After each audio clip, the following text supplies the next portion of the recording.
date is that other one? For mention for here, how many days is this for? 3 days. For 26th?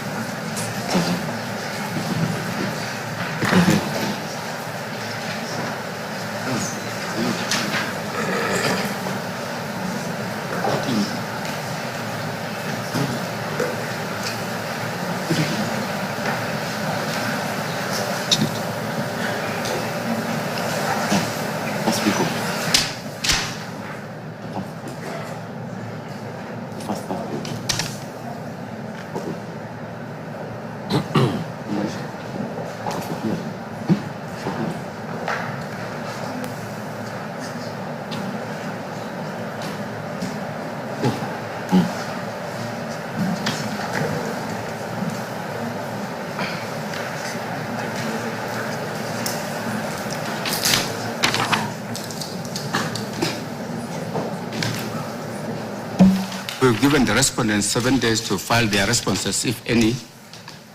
Thereafter, the petitioner, you can file further affidavits or supplementary affidavits together with your submissions within 14 days. And then the respondents will also have 14 days to file submissions. Do you shorten mine? Could you shorten the period? You want 7 days? Yes, I want to expedite it, my lord. We can give you 2 days. That's perfect. Thank you, my lord.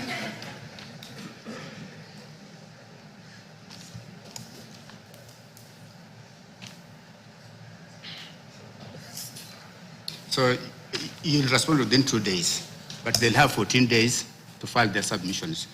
Still, we'll hear the matter on 4th of June. I must thank you very much, my lords and my lady, for your indulgence, and to my learned seniors for indulgence. Good afternoon. Thank you very much. May I be excused, my lords, my lady? Yes, yes. Thank you very much.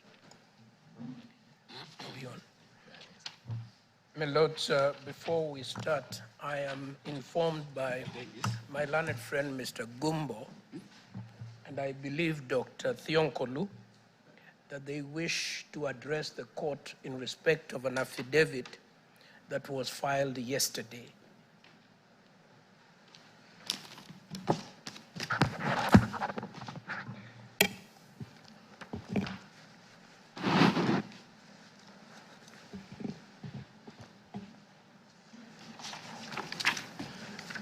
May I go, my lord?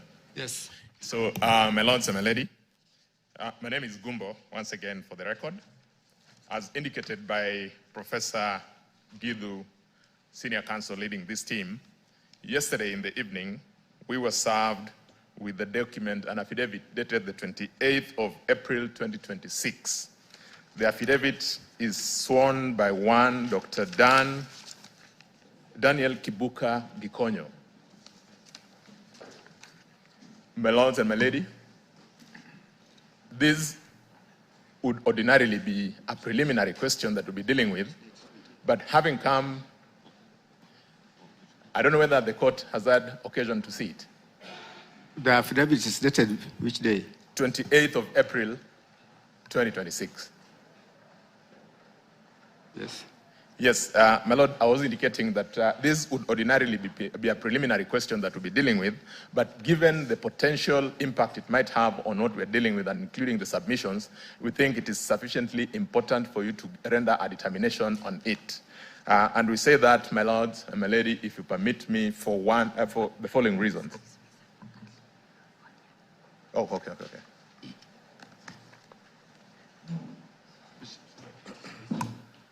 Excuse me, you have that affidavit? Do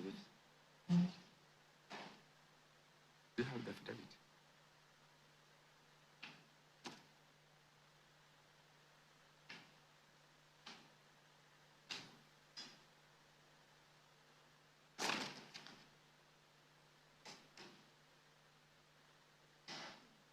Twenty-eighth of April.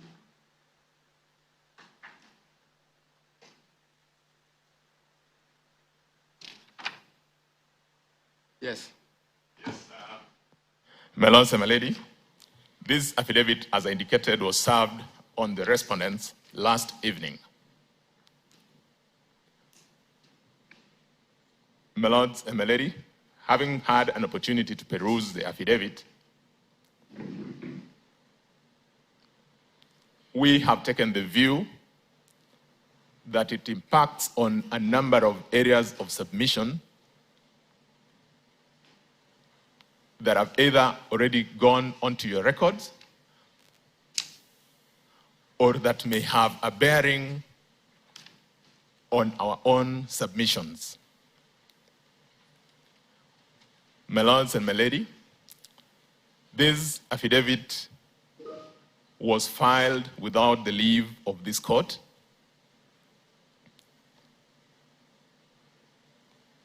The chronology, my lords, of the proceedings before this court has had several applications that have been made by parties seeking to introduce various documents. On the 31st of July 2025, a similar application was made and the court granted leave to the parties to file any affidavits that they would have wanted, but cautioning the party at paragraph 4 of your directions that anything that would be filed outside the timelines that had been granted by the courts would be expunged. Similarly, on the 18th of August 2025, a similar application for yet another affidavit was made. The court was again magnanimous enough to allow the parties to put in the documents they wanted to put in, but again cautioned that time is of essence at paragraph F of your directions. That time is of essence and any defaulting party would suffer the consequences. Yet another application was made on the 7th of October by again another party, 7th of October last year. Again, the court accommodated the parties, and at paragraph 2, you gave a blanket order that any party who still wanted to file any document would be given the last 7 days, and in your own words, without the option of an extension. My lords and my lady, this affidavit being sneaked in this late in the course of these proceedings, without even the courtesy of an explanation from counsel appearing for the petitioners, either to the court or to ourselves, can only amount to an attempt at litigating in installments. It is obvious, my lords and my lady, that the affidavit has been brought to try and cover what would be obvious gaping holes in the case of the petitioners. We cannot allow litigation by patchwork. And I say that, my lords and my lady, for 3 reasons. Number 1, if the respondents had had sufficient notice of this affidavit, we would have first sought to respond to it. We are therefore being done out of an opportunity to respond to the issues that have been raised in that affidavit. Number 2, because it is an affidavit that is talking to a medical opinion, as is the practice, the respondents would have had the option of calling or subjecting the person who's mentioned in that affidavit to a second medical opinion or examination. We would have, as respondents, also had an opportunity, my lords and my lady, to consider having the document subjected to a document examiner. We have finally also seen in one of the paragraphs that there's an allegation that on the date in issue, His Excellency the President did place a call to Dr. Dan Gikonyo asking about the whereabouts of the then Deputy President. My lords and my lady, that is an allegation that would obviously require some response. It would require a rebuttal. His Excellency, the President, would obviously need an opportunity to also say whether it is in fact true that he made such a phone call. Being sneaked in, does the respondent of those opportunities to deal with the affidavit as by law established? We ask, my lords and my ladies, that this affidavit be expunged from the records of the proceedings that are before you, so that the four corners of this case remain what they've been defined by the parties to be up to the time when the hearing began. Finally, and for the completeness of record, my lords and my lady, you'll remember that in fact the petitioners sought for an opportunity to amend their own petition, which opportunity you granted them. There wouldn't have been a better opportunity for them to introduce that affidavit if they thought that it was important or significant for their case. We ask, my lords and my lady, that that affidavit be expunged from your records before we make our submissions.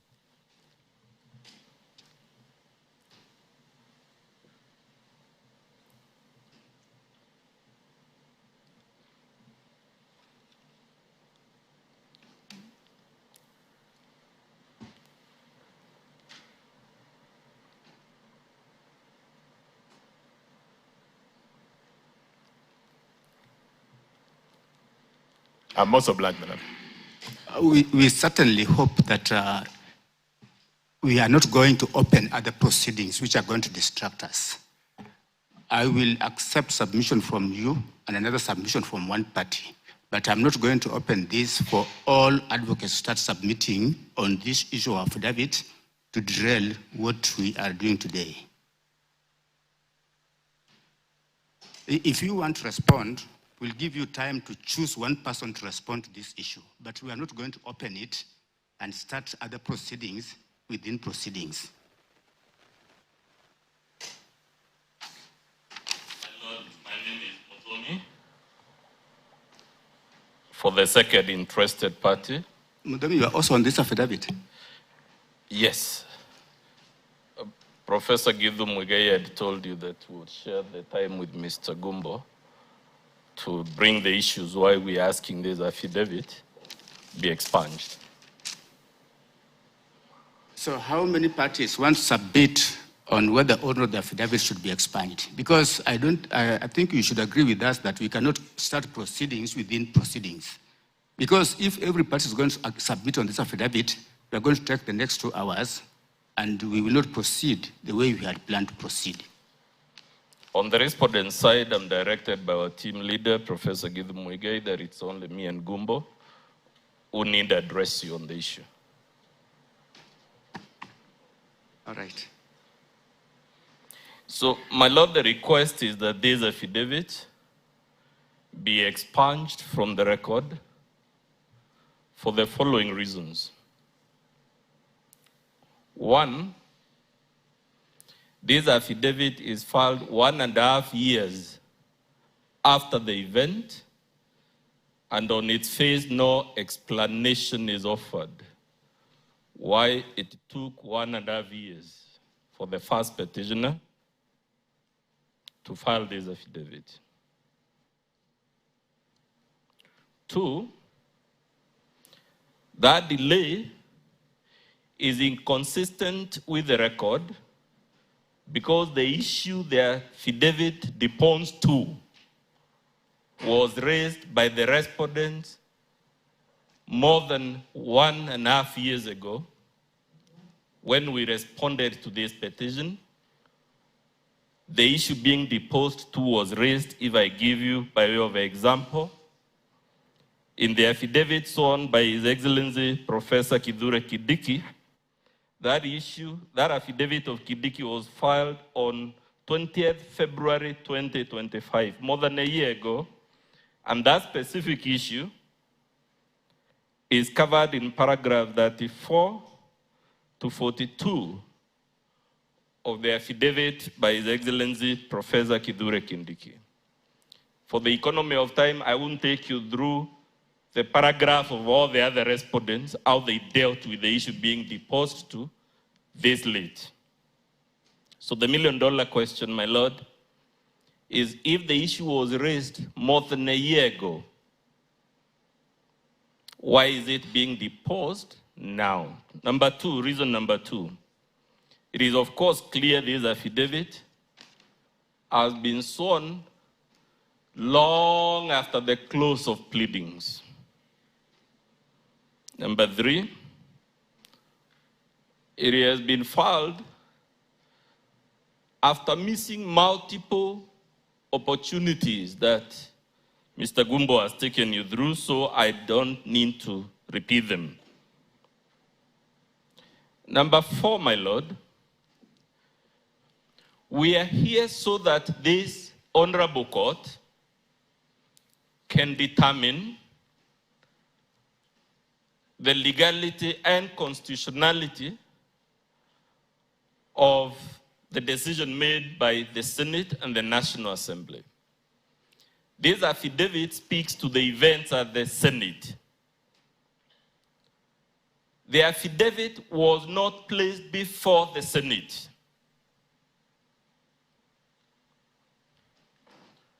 The deponent of that affidavit did not show up before the Senate. So, my Lord, the million-dollar question is, how can the first petitioner put this affidavit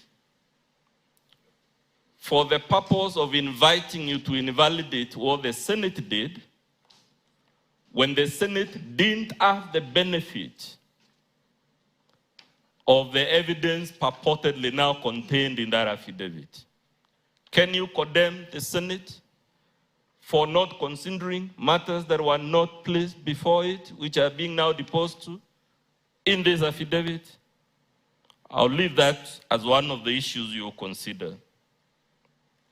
More importantly, my Lord, number five, this affidavit has been purportedly put on the record after the first petitioner has already made its submissions and highlighted them. So how do we deal with it?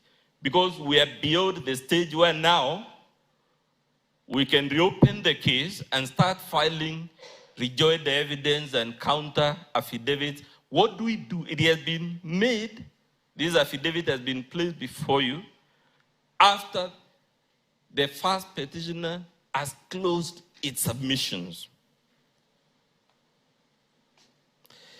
The more interesting reason, my Lord, and I hope you have the affidavit before you, is the internal contradictions contained in it. We don't know why or what was intended to be achieved by that. If you check paragraph 4 of that affidavit, my Lord,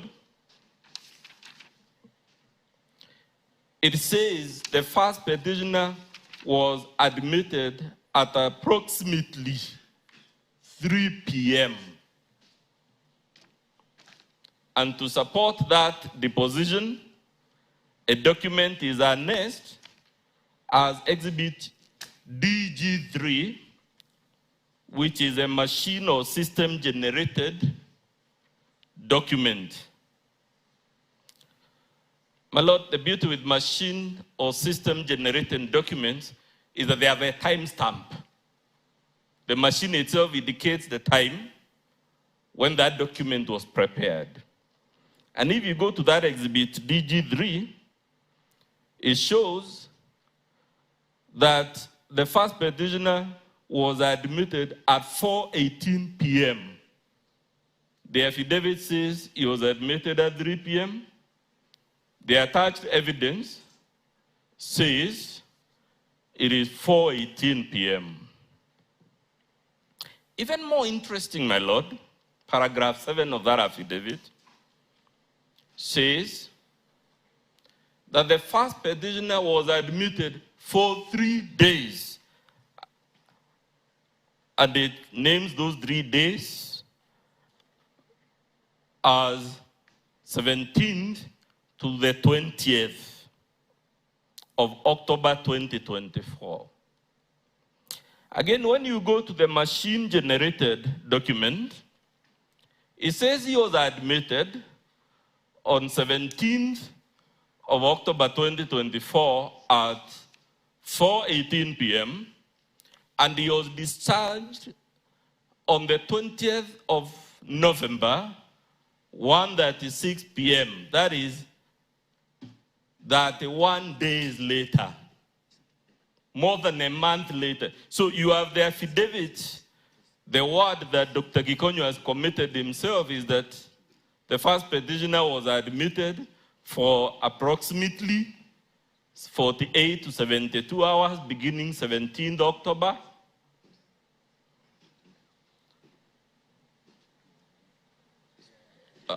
I see the judges are consulting, that's why I've paused. No, we multitask. Okay. So, my Lord, I was on paragraph 7, and when you read paragraph 7 together with paragraph 4 of that affidavit, Dr. Gikonyo says that this patient was admitted for 48 to 72 hours, commencing on the 17th of October 2024.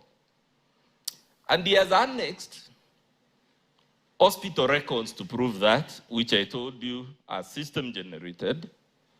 When you get the date of discharge, given at the top of that exhibit GDKG3, it is 20th November 2024, 1:36 p.m. More than a month later. So by the deposition from the witness, it was 48 hours to 72 hours. By the hospital record attached, it was more than a month of admission. My Lord, if you go to paragraph 9, you have been told things about His Excellency, the head of state.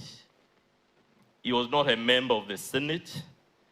We don't know what value it would add. But if you go back, my Lord, to Exhibit 3, it shows the team of doctors that was purportedly attending to the first petitioner, and they are listed there. Except if you go to the bottom of the page, the document itself indicates who made it. It is written at the bottom there, prepared by Dr. Sarita somebody. So the document is not prepared by the doctor who has sworn the affidavit to tell you that the gentleman was admitted on this date and this date.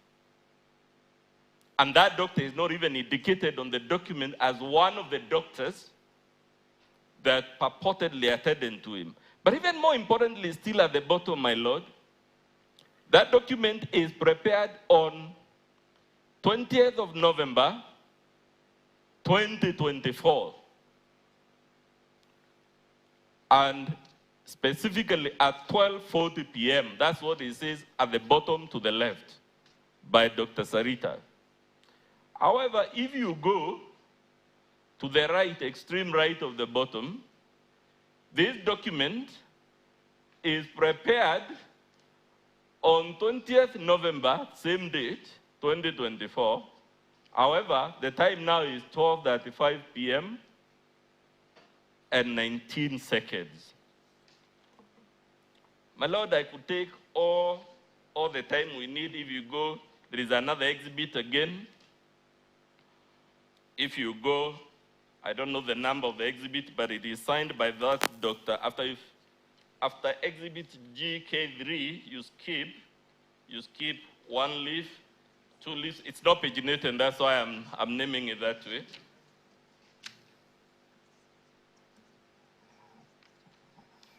And it is clear that summary is not written.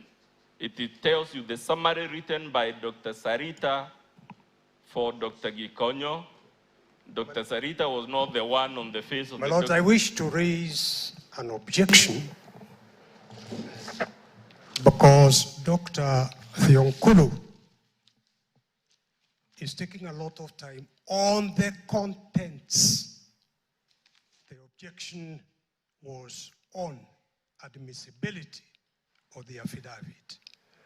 And this court did say it does not wish to take a lot of time on this issue. Can he confine himself to admissibility so that we deal with that issue? With regard to the other contents, depending on what the court says, there will be time to go into it. But this is not the time to take a lot of time on the contents.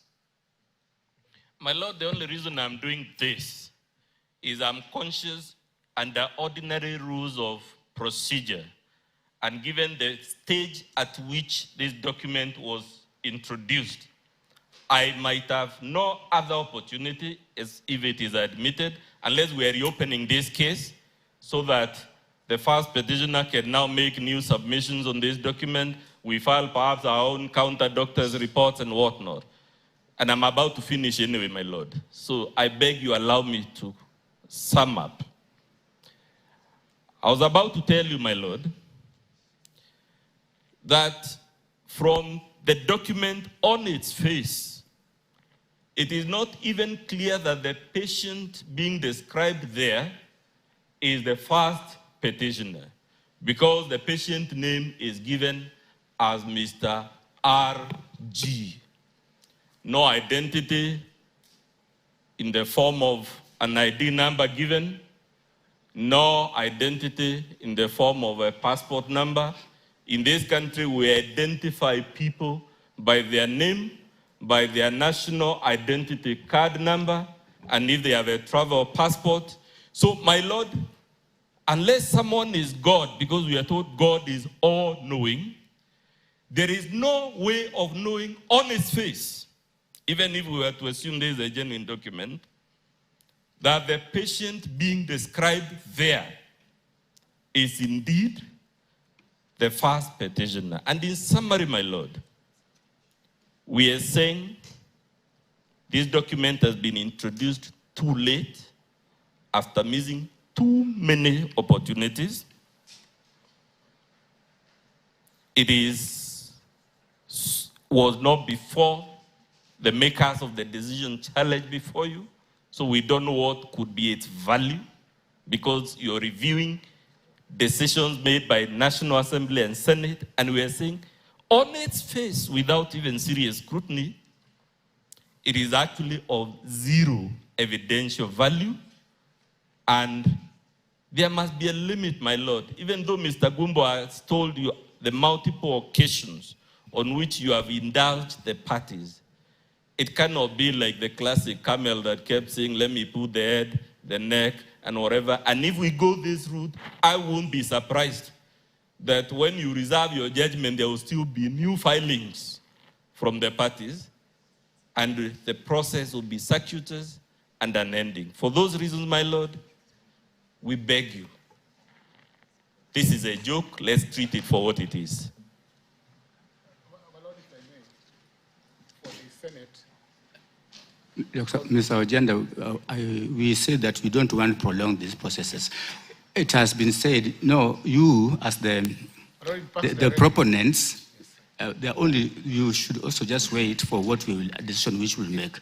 We can only make decisions which can either strike out the document, in which case you have nothing to lose, or we can say that you will respond to it, then you will respond to the content. I don't know if you give me 1 minute only, just to add on to what Dr. Thionkolu has said, because it impacts directly on Senate and on the trial. It addresses, my Lord, an adjournment that was given at 3 p.m. and Paul Mwita, Senior Counsel, was asked to come at 5 p.m. and invite his witness to the stand. To that extent, therefore, my Lord, Mr. Mwita, Senior Counsel, has had over 1 year, 2 years, to explain the whereabouts of the petitioner, to appear before Senate.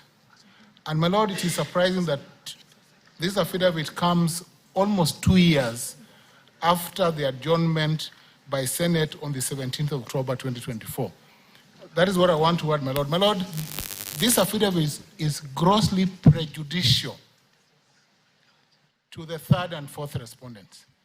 Extremely prejudicial because, my Lord, under the doctrine of separation of powers, Senate proceeded to try the petitioner on the 17th October and rendered a verdict on the basis, my Lord, that no explanation was given at all as to the whereabouts of RG, then former Deputy President Rigathi Gachagua. Now placed, my Lord, and served upon us rudely is this affidavit. And then cleverly, my Lord, why we are concerned? This affidavit was sneaked into court. It was sworn on the 28th of April 2026, filed on the 30th before the holiday, then served on us the day before yesterday. In fact, yesterday morning. And then none of the parties in court has commented on it. So, my Lord, we would urge you, and I think without reservation, my Lord, this affidavit ought to be struck out because it changes the parameters of our responses. Senate proceeded on the basis that the whereabouts of the Deputy President then was unknown. Now they are saying he had a heart attack. Senate proceeded, my Lord. Now they have submitted on fair trial and all those principles. Then now they are sneaking this to fortify or to give some anchor to their submissions, my Lord, without Senate, which was the trying body, having had the opportunity to listen to all this. This is not for the court, my Lord. This is for Senate. In fact, had they brought this detail to Senate, perhaps the parameters would have been different, my Lord. My colleague promised the court and us that he would be a minute long. I am not a 1 minute. Oh, sorry. My Lord, I'm concluding. My Lord.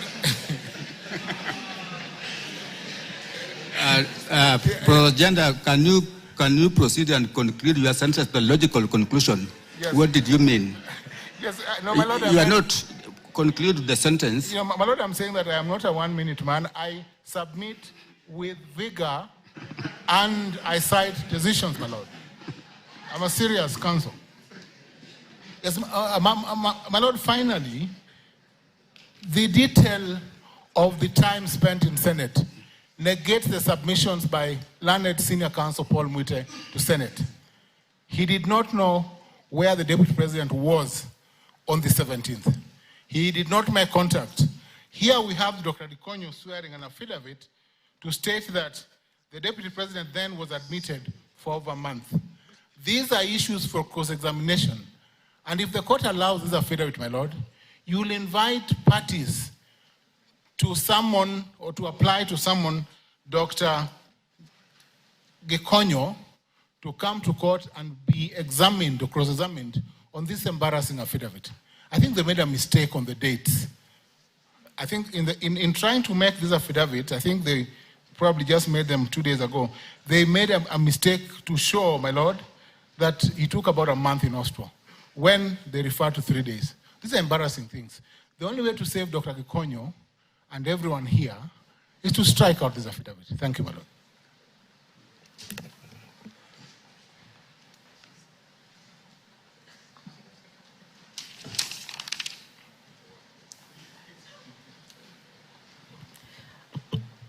My Lady, Faith Waigwa for the first petitioner, my Lady and my Lords. Taking up from where Professor Ojenda has left,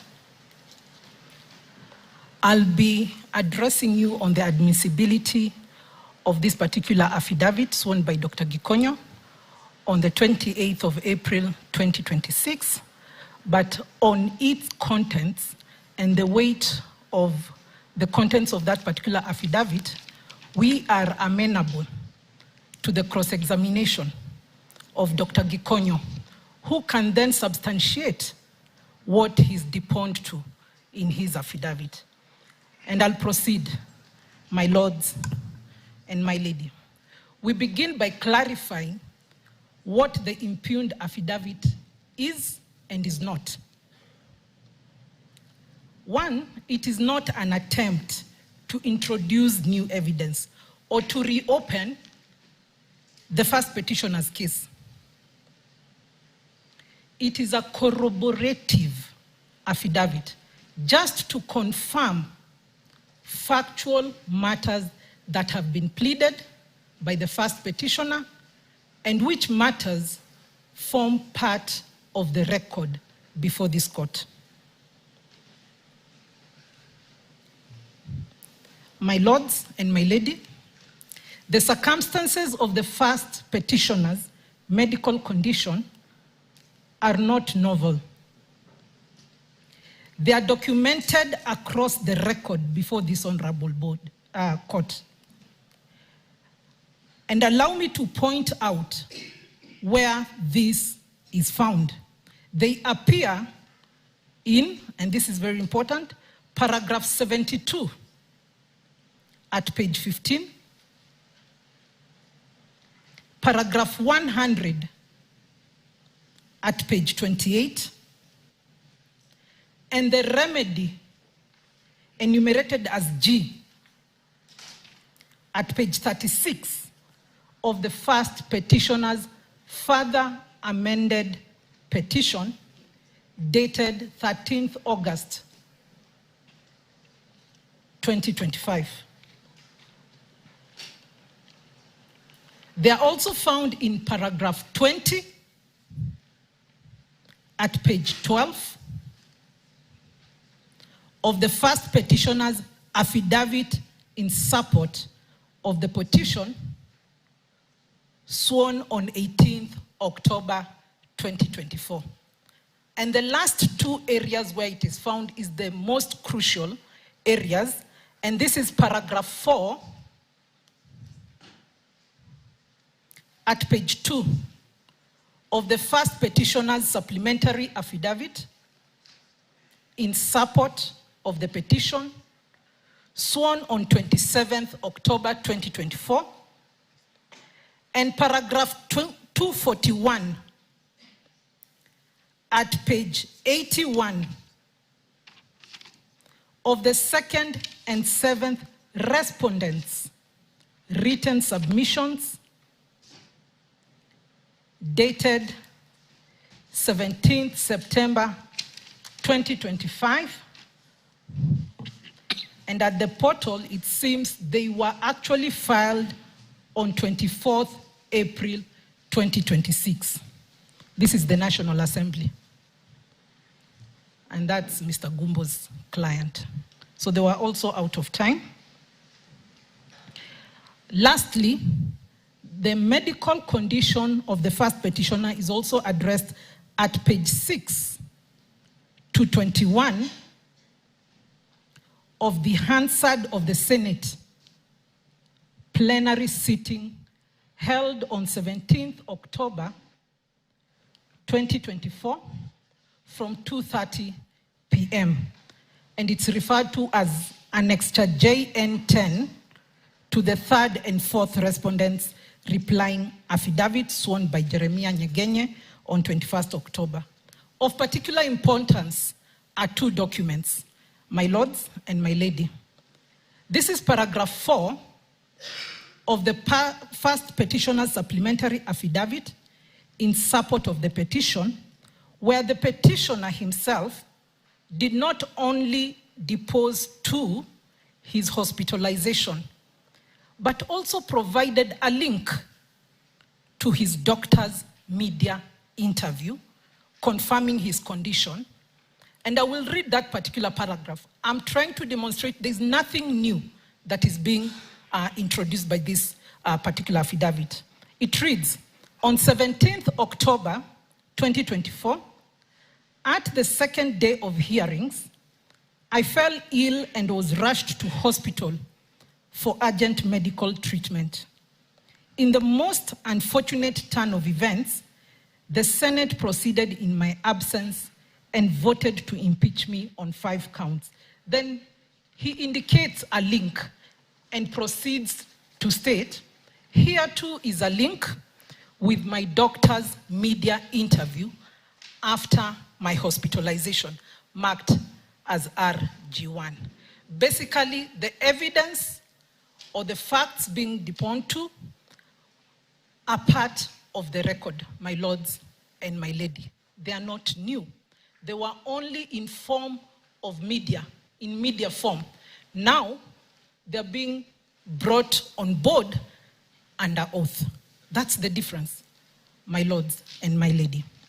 Tellingly, the 2nd and 7th respondents, that's the National Assembly and the clerk of the National Assembly, at paragraph 241,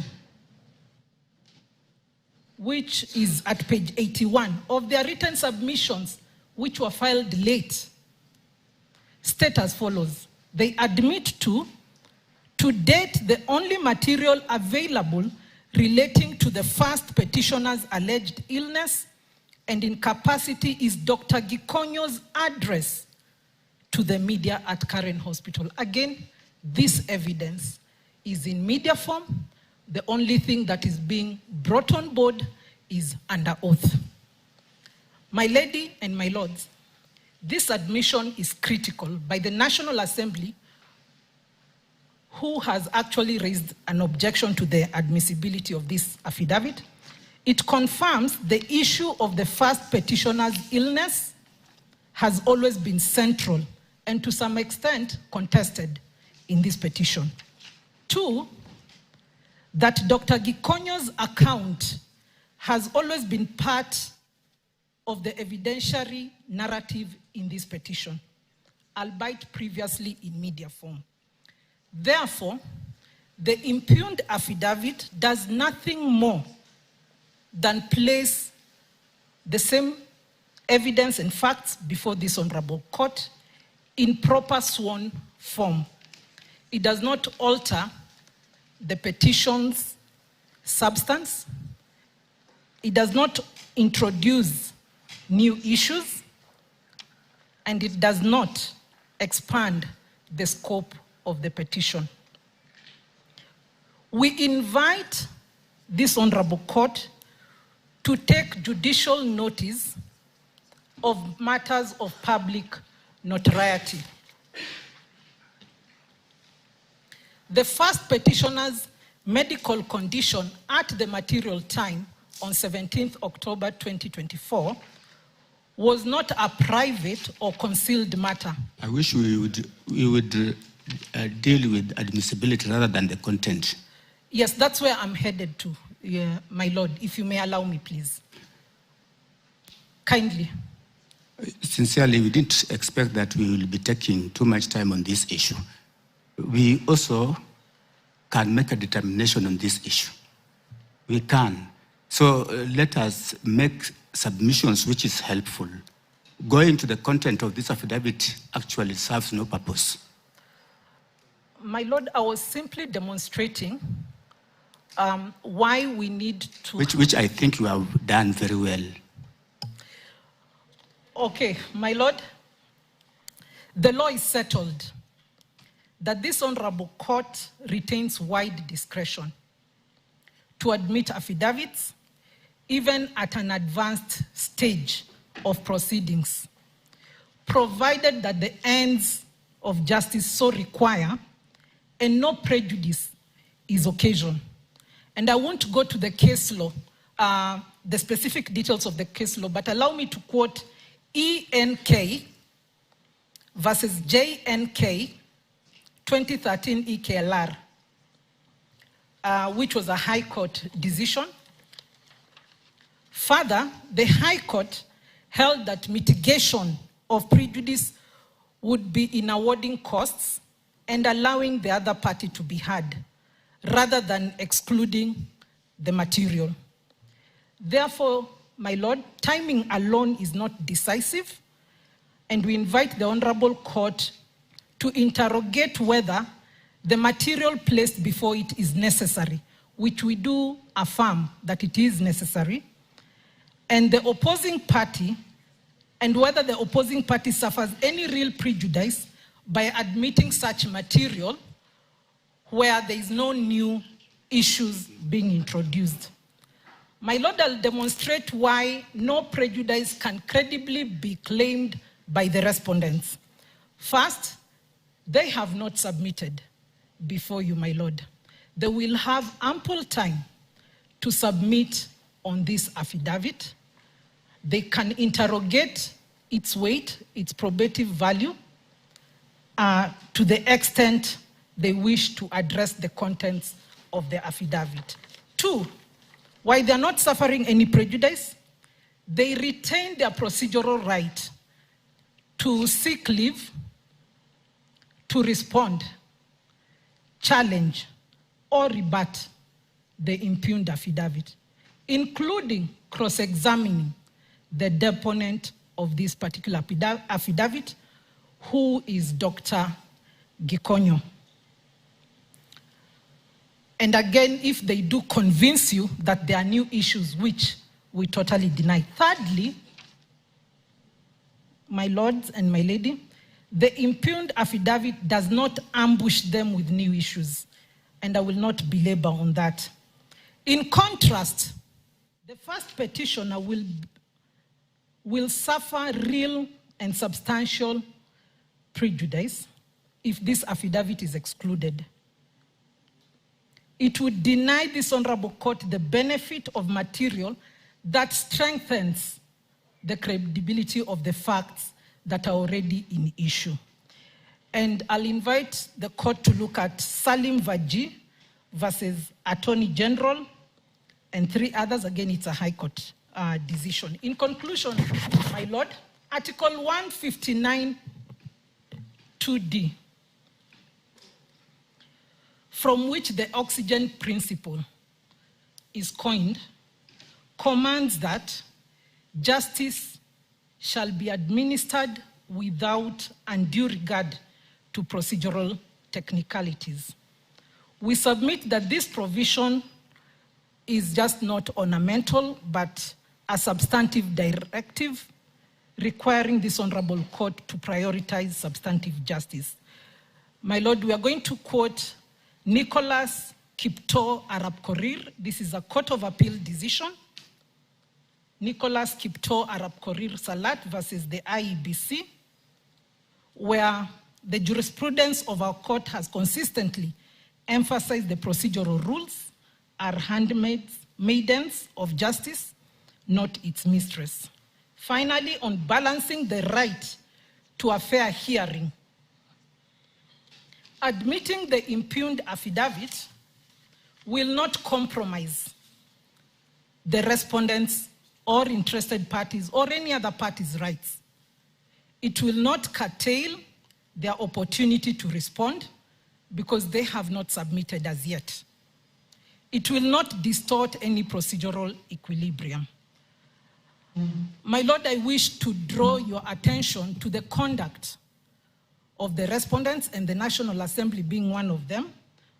On 27th of April 2026, while we were before you at the commencement of the hearing, we were served with submissions that were purported to have been dated last year, but were filed the Friday before.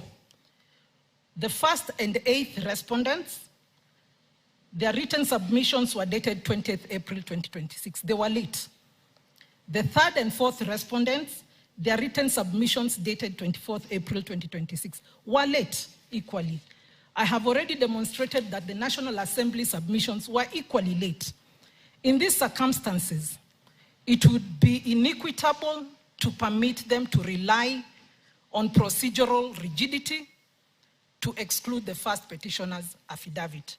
We urge this honorable court to comply procedural fairness evenly and not selectively. And lastly now, my Lord, the impugned affidavit is purely corroborative, not novel.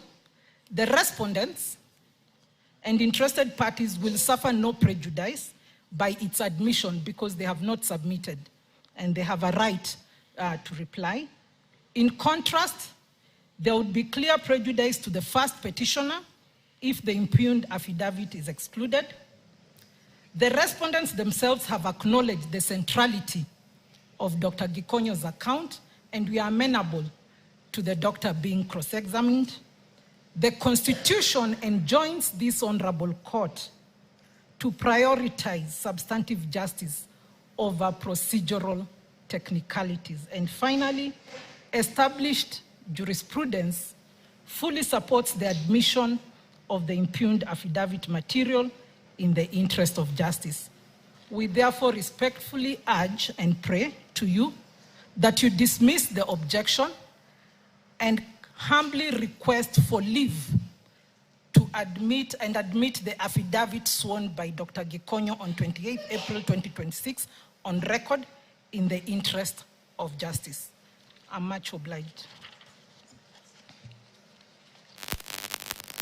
My Lord, if you permit, we'll do a brief reply. Yes.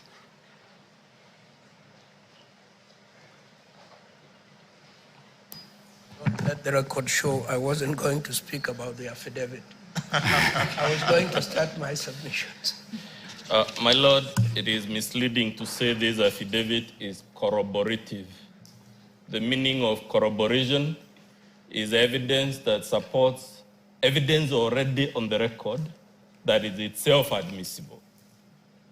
The correct position on the record is that there were bare allegations unsupported by any form of evidence that the first respondent had been taken ill. The fact that they pleaded it doesn't mean there was evidence they had provided to show he was ill.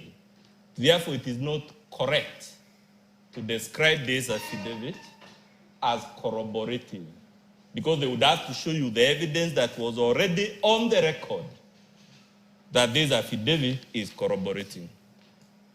Number two, I expected them to spend part of their time to tell you why. Where was Gikonyo all these 2 years? The annexures themselves were made 2 years ago. Where have they been? What stopped them from putting them on the record at the appropriate time? I have not had any response from their side that this is the hardship we faced and the reason we are coming 2 years exposed with this evidence. Number three, you've been told judicial notice of matters of general or public notoriety. There is zero room, my Lord, to apply judicial notice on this issue. The reason is simple. The only matter that is judicially noticeable is that the first petitioner did not turn up for his cross-examination at the Senate. You cannot take judicial notice that the reason he didn't turn up was because he was taken ill. Because health matters are by their nature confidential. They are not matters of general notoriety. They have told you justice, ends of justice, prejudice. I think we in the bar forget justice cuts both ways. Justice cannot mean that which works for one side, even if the other side is ambushed, even if the other side is being unduly oppressed.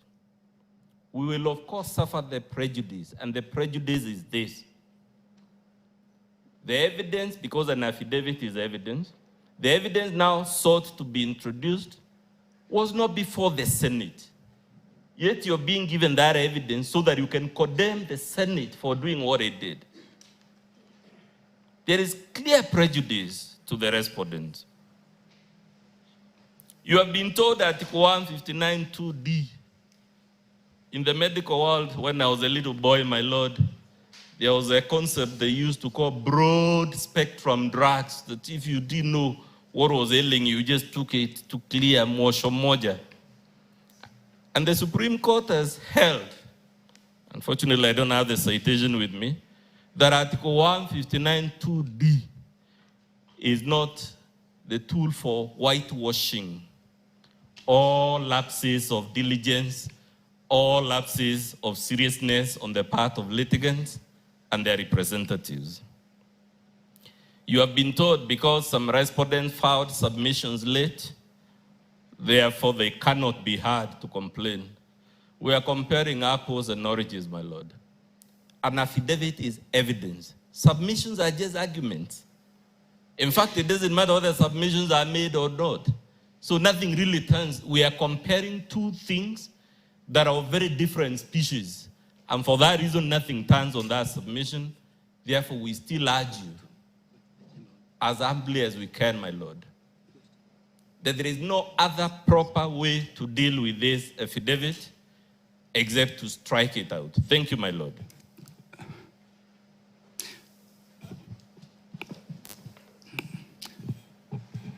There is no equality of arms. This side only produced one person. So many of you have now spoken. There's no equality at all. My lord, perhaps if you just allowed me 1 minute on purely questions of law. Just 1 minute on 2 questions of law.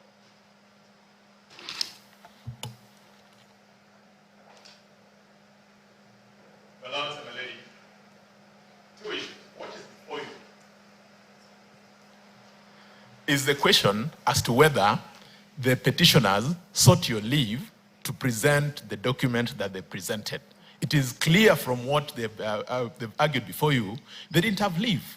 In the absence of such leave, my lords and my lady, there is only one recourse, that that document must be found to be irregularly before you and must suffer the fate that documents that irregularly find themselves before a court ordinarily suffer, which means they must be expunged. Number 2, we had filed a list and bundle of authorities, which we served them with in the morning when we saw this document. The list and bundle of authorities dated 21st of October 2026, and we have cited 3 decisions. In one of the decisions, the High Court, your sister Mugure Thande, at paragraph 11 and paragraph 11 and paragraph 14 say that faced with a situation such as this, where parties had filed the documents, the only item that was left before her was the submissions. She then had this to say: the only limit to the powers and discretion of a court is that the same must be exercised judicially. In order to avoid abuse of a court process, I am of the view that to admit the applicant's supplementary affidavit after having sight of the respondent's submissions would greatly prejudice the respondent. The court must balance the interest of the parties. She proceeded to strike out the affidavit. The second decision that we have cited is the common decision of Raila Odinga versus IEBC in 2013, a very serious, significant matter that perhaps the court and any other person who has been keen to follow these proceedings would definitely know about. The affidavit, supporting affidavit by one of the parties, the Honorable, the late Raila Amolo Odinga, was struck off on a matter touching on the election of a president. It must follow that this affidavit can only suffer one fate, which is to be struck off. And the last point on that, my lord, and which is what my learned good friend Faith is avoiding by all means, is to simply tell you that they're trying to introduce evidence through the back door. We cannot allow them to introduce this evidence, because where and how will we respond to those without opening this matter, unless they are saying that this is yet another gimmick at delaying this matter. My lords and my lady, our position, we urge you respectfully, have this affidavit expunged from your records so that we may proceed in the context of what has been defined to be the case before you. I'm most obliged. My lords, as an officer of your court, may I try to be of assistance? Yes. My submissions will not touch on this affidavit at all. They will be on questions of law. May I suggest that your lordships pend a ruling on this until tomorrow, which will give you sufficient time to reflect on it. In the meantime, I will make the points of law that the Attorney General wishes to persuade you with. But I'll be guided either way by your... In other words, you want to proceed with the respondent's case? Yes. It's my case. You can do whatever you want with yours. Because we don't want to waste time. We have time. We have time for today. We don't want to waste it. I think the best thing to do is to be procedural. We'll adjourn for 10 minutes. Okay. Now you see. Now you see.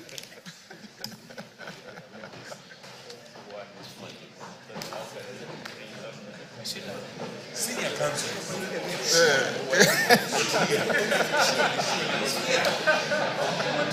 Not here.